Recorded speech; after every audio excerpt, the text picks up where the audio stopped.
Alright, what is up people? Welcome back to the channel and welcome back to Massing episode 7 today. I've actually got the number in my head this time. I actually looked up what episode we're on and I'm not just gonna guess what episode we're on. So today I'm gonna be talking about the importance of a hypercaloric diet, aka a bulk phase for muscle gain. And the reason I wanted to talk about this is that I've had a lot of people comment on my past few videos, mostly in the massing series that I've been doing, and also like transformation videos and stuff like that, basically saying that I'm wasting my time doing a bulk phase or a massing phase, basically eating a lot of calories in order to gain muscle, and should just go on a maintenance phase and I will gain the same amount of muscle with just gaining no fat at all. And it's important to note that I'm coming from an optimality standpoint. What I'm trying to do is gain as much muscle as possible in the shortest amount of time. Of course, it would be super nice to just sit at maintenance and gain as much muscle as I would right now, but there are a lot of reasons embedded in human physiology that prevent that from happening. And the interesting thing is I'm actually in a human physiology class right now, so I'm actually learning about these things in class, but also talking about them on my YouTube channel, so it's very, very cool. But yeah, I'm gonna get into the 3 fundamentals of muscle gain, which obviously a lot of you guys probably already know, but I'm just gonna make them as clear as possible in order to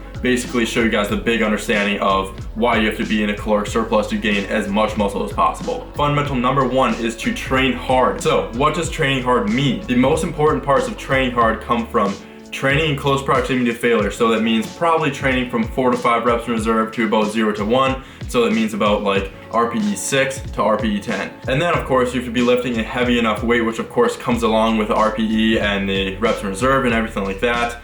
And you need to be in a well-designed rep range for like given exercise. So that means you shouldn't be doing like 315 for a set of 30 on deadlift, because there's no chance your body's gonna handle that. You're gonna get way too much fatigue from that exercise, and it's just, of course you're gonna get a little bit of muscle from that, but it's gonna be a lot less optimal than training in a rep range that is well designed for the deadlift, like maybe the 5 to 10 rep range, maybe 10 to 12 even, something like that. And of course, you need to be progressing over time. Doing some sort of progression, maybe progressing from week 1 of your training cycle to the last week of your training cycle, doing maybe a couple more sets per exercise, doing a little bit more weight per exercise, maybe even doing more exercises in order to get more volume in. And the argument for full range of motion can also come into this point, because a full range of motion will put your muscle through a further range of contraction, obviously, and a further range of contraction will likely lead to more growth. A high range of motion has been proven in scientific literature to cause more growth than less range of motion. So squatting to 90 degrees versus squatting ATG, you'll probably get more growth out of squatting ATG than just going to 90 degrees. And it'll probably feel better on your joints anyways, just because squatting 90 degrees is gonna put your knee in such a horrible spot to basically change directions of force, and it's just overall just not a great idea. So muscle gain fundamental number 2 is eating enough protein. So sufficient protein intake is typically anywhere between 0.8 to 1.2 grams per pound of body weight. Of course, there's those overachievers that eat 2 or 3 grams of protein per pound of body weight, but the rate of muscle protein synthesis in accordance to the amount of protein you eat per day is a rate of diminishing returns. So basically you've got your 0.8 to 1.2 grams per pound per body weight, and that is basically going to be the most optimal range of protein intake to yield you the best amount of growth. And anything more than 1.2 grams of body weight is probably going to be a little bit overkill. There's really no reason to do that besides putting yourself through more trauma, and somehow that's going to make you a bigger person, which probably won't. Eating less than 0.8 grams per pound of body weight will likely lead to less amount of gains, which is obviously something none of us want. And the reasoning behind that is that your body is basically designed to survive. So your body consumes a certain amount of protein every single day just to provide homeostasis, just to keep your body at the same weight, keep everything functioning correctly, keep your liver going, keep your heart going, all of your organs. It's gonna put your organs way before even thinking about muscle gain. So it's really important to eat a sufficient amount of protein. 0.8 to 1.2 grams of protein per body weight is usually the best thing to do. So we can really just round that to 1 gram per pound of body weight, which makes it super, super easy to do. And now point number 3, which is the point that is the most controversial, which really doesn't make any sense, because if you have a basic understanding of human physiology, it makes a lot of sense that you have to be in a hypercaloric diet in order to gain an optimal amount of muscle. Anyway, human physiology is designed to be at homeostasis at all costs. It will put all the nutrients first towards homeostasis before worrying about anything else, especially building muscle. Building muscle is something that your body, of course, doesn't need for homeostasis. It'll basically increase the amount of calories you have to eat every day to maintain that amount of muscle mass. So your body is really not going to do that unless it's really pushed to do so. And really the best tool we have as humans to build muscle is to be in a hypercaloric diet, that is eating more calories every day than your maintenance. And of course, it's important to note that your body's a machine. It's an input-output system. It's not like you can go tell your dishwasher to wash your favorite blue bowl before all of your white plates, because that's your favorite bowl and that's what you want it to do. No, the body picks what it wants to do based on what it is designed to do. So human physiology wants to stay at homeostasis. It doesn't want to gain any weight.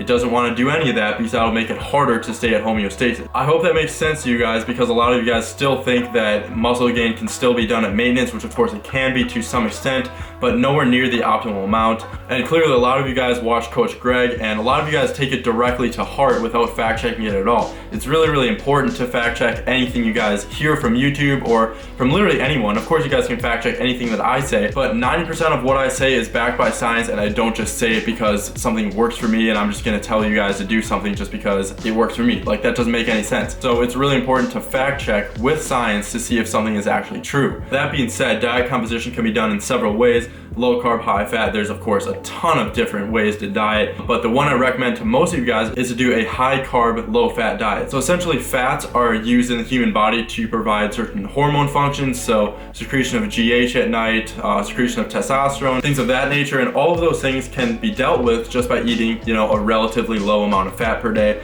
So around like 60-70 grams of fat is plenty for most people, and it really depends on what works for you, and that's something you guys can of course find just by trial and error in your diets and seeing what works best for you. And I know that a lot of you guys come from the exact same position that I was in when I started lifting. So I was super skinny. I was 115 pounds, I believe, at like 5'10", and now I'm 185 at 6'1". So I'm getting a ton of muscle in this past few years, and I can really dedicate that to the amount of calories I've eaten. And that's why I'm gonna recommend a high carb diet. There's a lot of great benefits to eating high carbs during a massing phase, and there's really not a lot of detriments to eating a high carb diet. The only few points being just a high volume of food, which is really easy to do if you like just schedule your time. Like, eating a lot of food isn't that big of a deal, just as long as you schedule your time and don't like sleep till 10 every day. It's pretty easy to eat the amount of calories you need in order to mass. I would like to get into all the benefits of a high carb massing phase, but I will save that for another video. If you guys want to see that, let me know down in the comments below. I will definitely like to talk about eating high carbs in order to gain more muscle. So now what I want to talk about is, what about eating at maintenance? You know, there's a lot of people that say that, oh, you can eat at maintenance and gain exactly as much muscle as you would on a massing phase and just not gain any of the fat. So on paper, this sounds really nice. You can keep your washboard abs year round and just gain a ton of muscle out of thin air. But of course, due to the points that I just told you, human physiology is not designed that way, and there's really no way that can happen. Sure, muscle gain is 100% possible on a maintenance phase, but it's the same thing as saying that I want to lose fat, so I'm going to be at maintenance phase, and it's going to take me the next 10 years in order to lose 10 pounds of fat. Your body simply needs the building blocks in order to build the muscle you guys want. So doing a bulking phase for maybe 3 months or something like that, and maybe accumulating a bit of fat in there, maybe let's say you accumulate 5 pounds of fat. It's super easy to just lose that fat if you do, you know, a few weeks of cutting. Hence why the people that are well educated in fitness and understand human physiology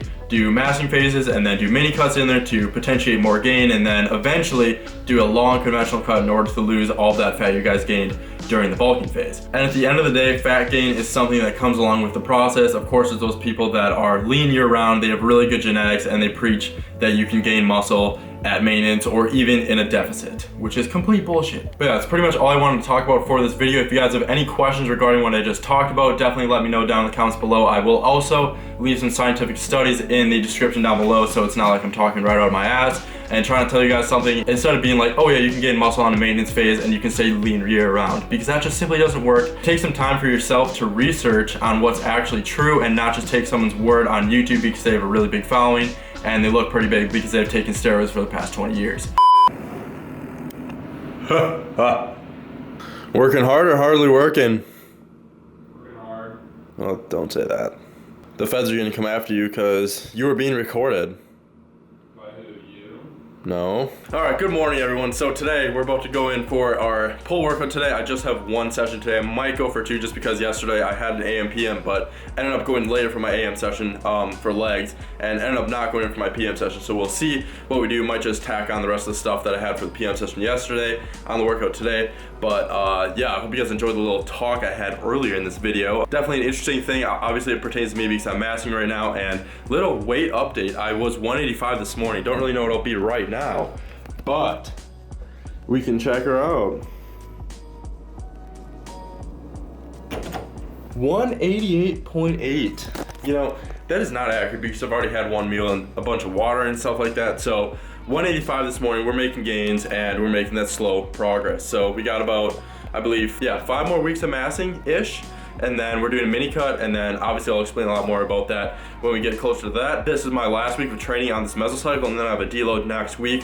So we're really leaving it all in the tank for this entire week. So I'm training with the weights pretty much every single day, and he's just pushing me to absolute limits. But yeah, we pretty much just gotta wait for Mr. Awaste to get here to pick me up, and then we'll go to Fit City. I believe Sam is also training there today. But yeah, should be a good workout, and I'll catch you guys there. Oh boy, haircut be looking fresh. Oh yeah, you know, try. Oh yeah. If you guys want me to get a buzz cut, this video has to get 1 million views. This video has to get 10,000 views within the next week, and then I'll get a buzz cut for you guys. That's right. I swear on it. Do it.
All right, people, we just finished our workout for today. We both had a pull day. How was your workout today, brother? Fantastic. Fantastic.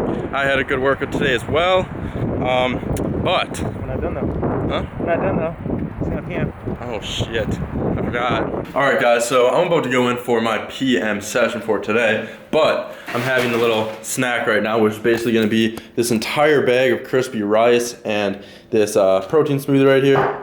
My Protein Strawberry Cream Whey, good as hell. What do you think about the My Protein Strawberry Cream Whey? You're not paid to say this. What do you think about those smoothies, dude? How good are they? Scale 1 to 10. They're pretty good, but they do make me shit a lot. Okay, well, they're my favorite way to have protein, and they taste really good. And that's pretty much all I want to say about that. But just kidding. We're not gonna have this whole bag, despite you guys. I'm not gonna have this entire bag, despite your guys' probably conception that I'm actually gonna eat this entire bag because I'm fat as fuck. But yeah, pretty much we're gonna just have a nice bowl of that, and then meeting up with Tiny Boy Gains again at the gym later, and then we will have a nice PM session. Only like 3 exercises there. Actually, I'm gonna do calves too, so 4 total exercises. So it'll be a pretty short session, and yeah, that's pretty much all I have to say about that. So I'm gonna eat this food real quick, and then I will catch you guys at the gym for session number 2.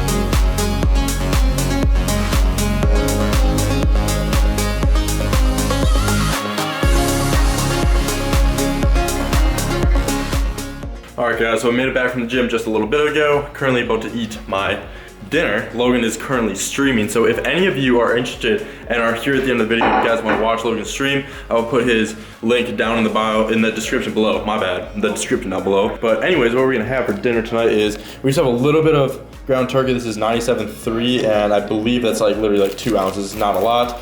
Then we just have some noodles here, which are seasoned with some olive oil and some other spices, and then we have this big boy prime rib sandwich, so that's what we're gonna eat. And then we also still have another half of the sandwich there, but plan on eating that probably sometime tomorrow, maybe for my dinner tomorrow along with some other stuff. But yeah, that's pretty much it for today's video. If you guys enjoyed, please leave a like on the video as always, and subscribe to the channel for more videos in the future. But yeah, anyways, ladies and gentlemen, I hope you have a great rest of your day, and I'll catch you all in the next video. Peace.